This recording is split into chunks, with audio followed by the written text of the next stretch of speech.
हरे कृष्ण। शची रूपी सीपी के भाग्य की सराहना कौन कर सकता है, जिसमें निमाई के समान संसार को सुख शांति प्रदान करने वाला बहुमूल्य मोती पैदा हुआ। शची की समझ में स्वयं नहीं आता था कि यह बालक कैसा है। इसकी सभी बातें दिव्य हैं, सभी चेष्टाएं अलौकिक हैं। देखने में तो यह बालक सा प्रतीत होता है, किंतु बातें ऐसी करता है कि अच्छे से अच्छे समझदार भी उन्हें सरलतापूर्वक नहीं समझ सकते। कभी तो उसे भ्रम होता और सोचने लगती, यह कोई छद्म वेश बनाए महापुरुष के देवता मेरे यहाँ क्रीड़ा कर रहे हैं। और कभी कभी मात्र स्नेह के कारण सब कुछ भूल जाती। एक दिन माता ने देखा कि घर में बड़े जोरों का प्रकाश हो रहा है। बहुत से तेजपूर्ण दिव्य दिव्य पुरुष निमाई की पूजा और स्तुति कर रहे हैं। यह देखकर माता को बड़ा भय मालूम हुआ। वे जल्दी से घर के भीतर गईं। वहां जाकर उन्होंने देखा निमाई सुखपूर्वक शयन कर रहे हैं। यह बात शची देवी ने अपने पति पंडित जगन्नाथ मिश्र से कही। मिश्र जी ने कहा, हम तो पहले से ही जानते थे यह बालक कोई साधारण पुरुष नहीं है। इसी प्रकार एक दिन आंगन में ध्वजा वज्र कुश आदि शुभ चिन्हों से चिन्हित छोटे छोटे पैरों को देखकर शची देवी विस्मित हो गई। उन्होंने वे चरण चिन्ह मिश्र जी को भी दिखाए। भाग्यवान दंपत्ति ने उन चरणों की धूलि अपने मस्तक पर चढ़ाई। मिश्र जी कहने लगे, मालूम पड़ता है कि घर के बाल गोपाल ठाकुर सा शरीर आंगन में घूमते हैं। ये हम लोगों का परम सौभाग्य है। इतने में ही उन्होंने निमाई के छोटे छोटे पैरों में भी वे ही चिन्ह देखे। मिश्र जी पंडित नीलांबर चक्रवर्ती को बुलाकर लाए और निमाई के हाथ तथा पैरों की रेखाओं ने दिखाई। सब देखकर चक्रवर्ती महाशय बोले, हमने उसी दिन जन्म कुंडली ही देखकर कह दिया था कि यह बालक कोई साधारण बालक नहीं है। भविष्य में इसके द्वारा संसार का बहुत कल्याण होगा।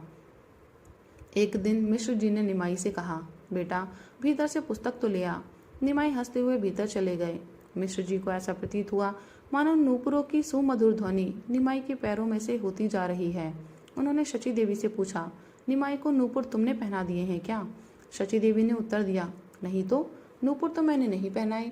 देखते नहीं हो उसके पैरों में सिवाय कड़ोलों के और कुछ भी नहीं है। मिश्र जी सब समझकर चुप हो गए। निमाई पुस्तक रखकर चले गए। एक दिन ये अपनी माता से किसी बात पर झगड़ बैठे। चंचल तो ये थे ही, इसी बात पर अड़ गए। माता ने बहुत मनाया, नहीं माने। तब माता रोब में भरकर बाहर जाने लगी। इन्होंने अपने कोमल करों से माता पर थोड़ा प्रहार किया। माता का हृदय भर आया। उन्होंने निमाई की अलौकिक लीलाएं और उनकी लोकोत्तर सभी बातें स्मरण होने लगी। वे अपने भाग्य की सराहना करने लगी। इसी बीच में उन्हें अपनी दरिद्र अवस्था का भी स्मरण हो आया।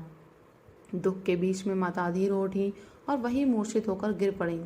पास पड़ोस की स्त्रियां शची माता को पंखा आदि से वायु करने लगी। निमाई घबरा गए। माता की ऐसी अवस्था देखकर उनके होश उड़ गए। वे स्त्रियों से पूछने लगे, माता किस प्रकार अच्छी हो सकेंगी? उनमें से किसी ने कह दिया, यदि 2 ताजे नारियल के ला सको और उनका जल इन्हें पिलाया जाए तो ये अभी अच्छी हो जाएं। यह सुनकर ये दौड़े दौड़े बाहर गए और थोड़ी ही देर में 2 बड़े बड़े ताजा नारियल लेकर घर में वापस आए। नारिकेल फोड़कर उसका जल शची माता के मुंह में डाला गया। धीरे धीरे वे होश में आने लगी। जब वे खूब होश में आ गई तब ये उनसे लिपटकर खूब रोए और रोते रोते बोले, माँ ना जाने मुझे क्या हो जाता है जो तुम्हें इतना तंग करता हूँ। मेरी माँ, अब कभी ऐसा काम ना करूँगा। एक दिन ये वैसे ही रोने लगे और खूब जोर जोर से रोने लगे। माता पिता ने इन्हें बार बार समझाया, पुचकारा, बहलाया, किंतु ये मानते ही ना थे, बराबर रोते ही जाते थे। अंत में माता ने पूछा, तू चाहता क्या है, क्यों इतना रोता है? मुझे सब बात बता दे, तू कहेगा वही चीज़ तुझे ला दूंगी। आपने रोते ही रोते कहा, जगदीश और हिरण्य पंडित के घर जो आज ठाकुर जी के लिए नैवेद्य बना है उसे ही लेकर हम चुप होंगे। यह सुनकर सब चकित हो गए। किसी के भी साहस नहीं पड़ता था कि उनके घर जाकर बिना पूजा किए नैवेद्य को लाकर बालक को दे दें। सभी चुप होकर एक दूसरे के मुख की ओर देखने लगे। निमाई फूट फूट कर रो रहे थे। माता ने बहुत समझाया, बेटा पूजा माई की चीज है, जब तक भगवान का भोग नहीं लगता तब तक नहीं खाते। पूजा हो जाने दे, मैं जाकर उनके घर से ला दूंगी। बिना पूजा किए जो बच्चे मिठाई को खा लेते हैं उनके कान पक जाते हैं। रोबे मत, ये तेरे सब साथी तेरी हंसी करेंगे कि निमाई कैसा रोने वाला है। माता की इन बातों का निमाई पर कुछ भी असर नहीं हुआ। वे बराबर रोते ही रहे। किसी ने जाकर उन पंडितों, उन ब्राह्मणों से ये बातें कह दी।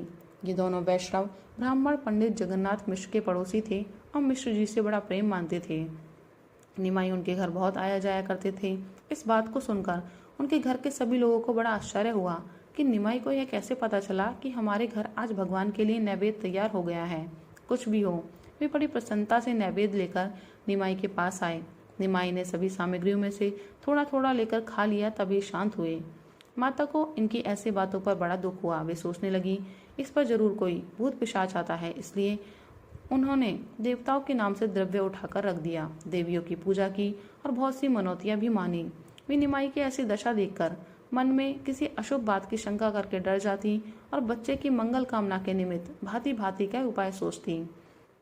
धीरे धीरे इनकी अवस्था 5 साल के लगभग हुई। पिता ने इनका अक्षरारंभ कराया, लिखने के लिए हाथ में पट्टी और खड़िया दी। भला इन्हें क्या पढ़ना था, ये तो सभी कुछ पढ़े पढ़ाई ही आए थे। पिता को दिखाने के लिए कभी ये पट्टी पर कुछ उल्टी सीधी लकीरें करने लगते, किंतु वैसे पढ़ते कुछ भी नहीं थे।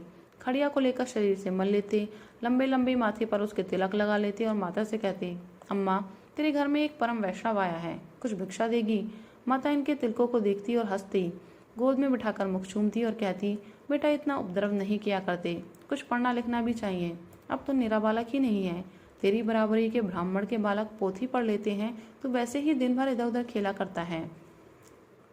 कि माता की बातों को सुन लेते और मुस्कुरा देते।